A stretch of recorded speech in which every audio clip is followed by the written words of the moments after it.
Alhamdulillah, alhamdulillah, ba'dal hamdulillah, wassalatu wassalamu ala Rasulillah Muhammad ibni Abdillah sallallahu alaihi wasallam wa mawala wala hawla wala quwwata illa billah. Amma ba'du. Hadirin sidang salat tarawih rahimakumullah. Marilah kita senantiasa panjatkan syukur atas nikmat Allah Subhanahu wa taala yang mana Allah masih memberikan kesempatan kepada kita untuk menikmati bulan suci Ramadan, yaitu di hari yang ke-9. Semoga di hari pertama sampai hari terakhir nanti amaliyah kita langsung diterima oleh Allah Subhanahu wa taala. Amin ya rabbal alamin.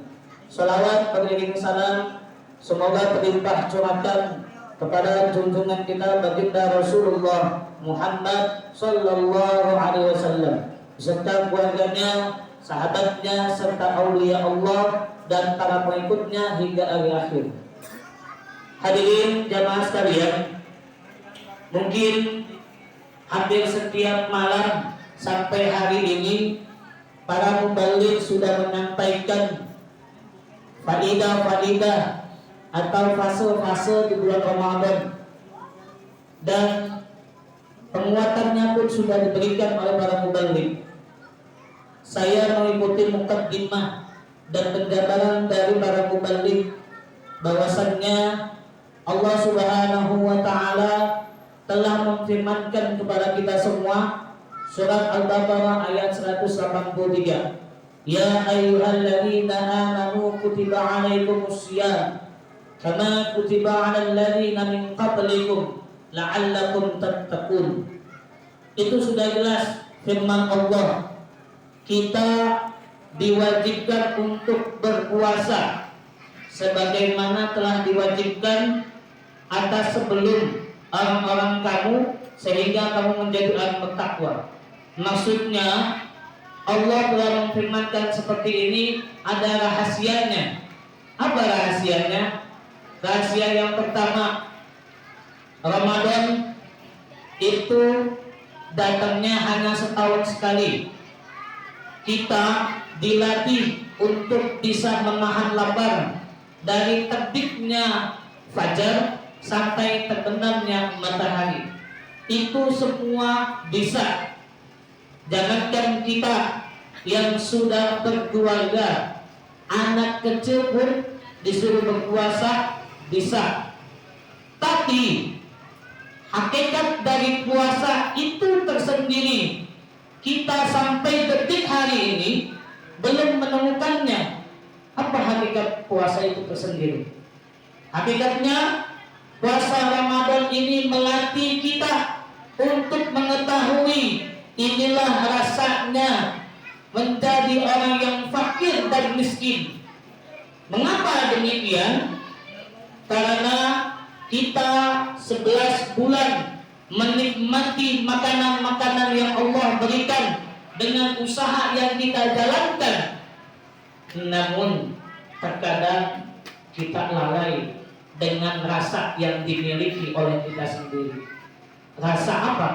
Rasa kepekaan dalam diri terhadap fakir dan miskin. Apalagi yang Allah ajarkan kepada kita, menjaga lisan. Dari 11 bulan yang lalu kita senantiasa lisannya tidak bisa dijaga. Maksudnya apa tidak bisa jaga? Selalu membuat prasangka buruk kepada orang lain. Padahal Allah melalui hadis qudsinya bahwasanya Allah berfirman, Allah mengikuti prasangka baik hambanya. Kalau prasangka hambanya baik, maka Allah pun baik.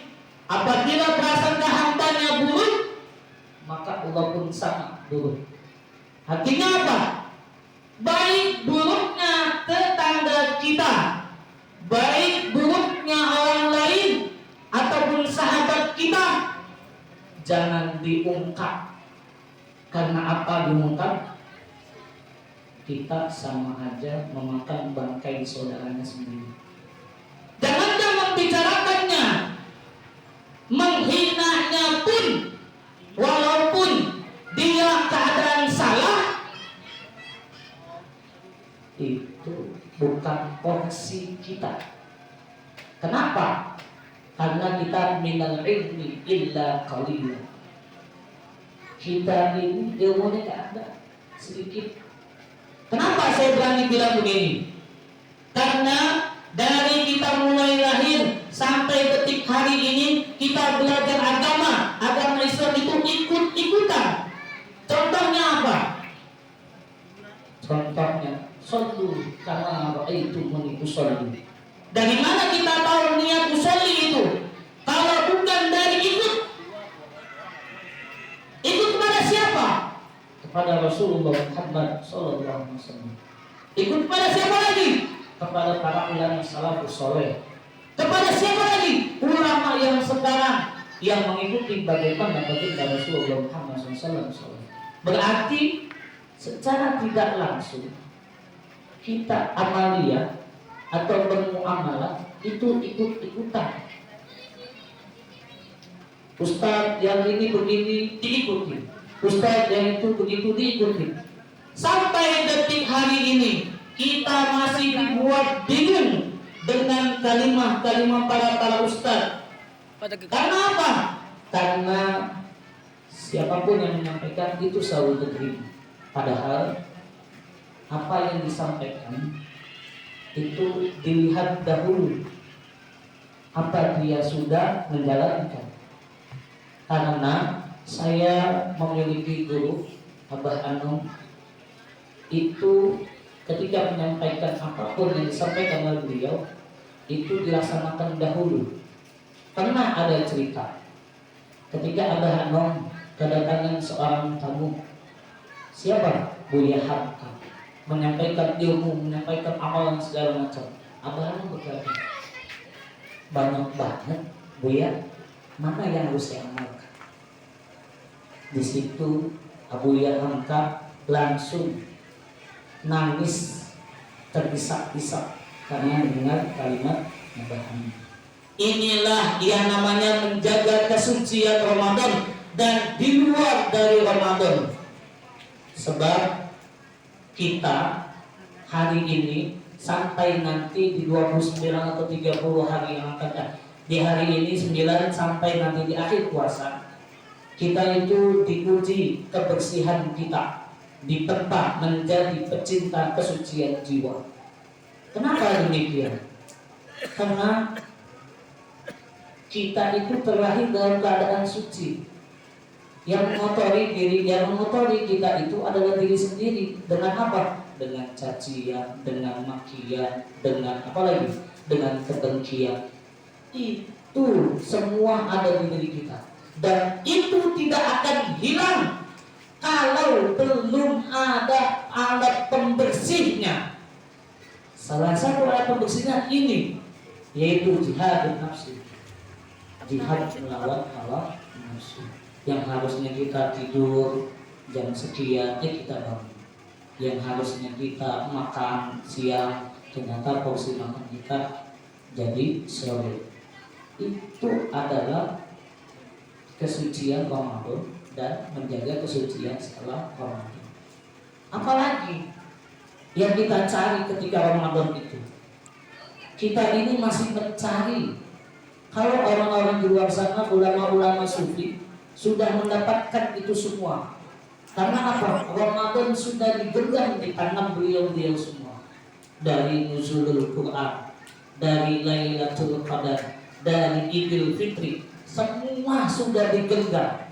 Kalau kita masih mencari apa? Mencari malam, 5 malam yang disebutkan Imam Syafi'i.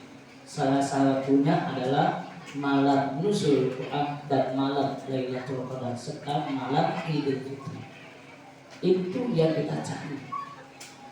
Hadirin sidang sholat Isya dan sidang sholat tarawih yang bahagia. Setiap Penyampaian itu pasti bermakna. Setiap apa yang dilakukan itu pasti bermakna. Ikutilah apa-apa yang sudah diikuti para ulama-ulama soleh. Karena ulama-ulama soleh mulutnya atau lisannya tidak keluar dari koridor-koridor lisannya baginda Rasulullah Muhammad Sallallahu Alaihi Wasallam. Sebab di zaman ini zamannya adalah zaman yang penuh fitnah. Contohnya ulama diadu dengan ulama yang lain, ustadz diadu dengan ustadz yang lain. Ini sudah cukup menjadi pelajaran buat kita. Kita ikuti ulama-ulama yang soleh. Apa ulama soleh cirinya? Menjaga wudhunya, menjaga lisannya bertutur kata yang baik, tidak yang namanya tidak menyinggung perasaan orang lain. Karena Rasulullah Muhammad SAW ini terakhir Pak. Karena Muhammad Rasulullah SAW baginda Rasul ketika dibuat kecewa di zamannya kafir Quraisy, tapi beliau tidak melawannya dengan kekerasan. Beliau hanya tersenyum dan mendoakan. Sama halnya dengan guru saya Abah Hanif. Ketika ada yang membencinya, menganggap apa yang dilakukan beliau itu sesat, beliau mengirimkan kambing yang besar kepada kiai tersebut. Itu contoh ulama salafus. Terima kasih atas kesempatannya, dan saya sebagai sesi dakwah mohon maaf apabila di hari yang pertama Ramadan sampai hari akhir nanti itu kurang berkenan di hati Bapak Ibu sekalian, dan saya memohon dibukakan pintu maaf yang sebesar-besarnya apabila selama sebelum Ramadan sampai detik hari ini masih banyak kurang, dan saya mengakui kesalahan saya.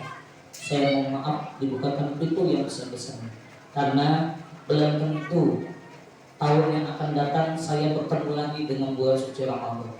Jadi mohon maaf, dibukakan pintu maaf yang sebesar-besarnya. Wallahu muwaffiq ila aqwamit thoriq. Wassalamualaikum warahmatullahi wabarakatuh.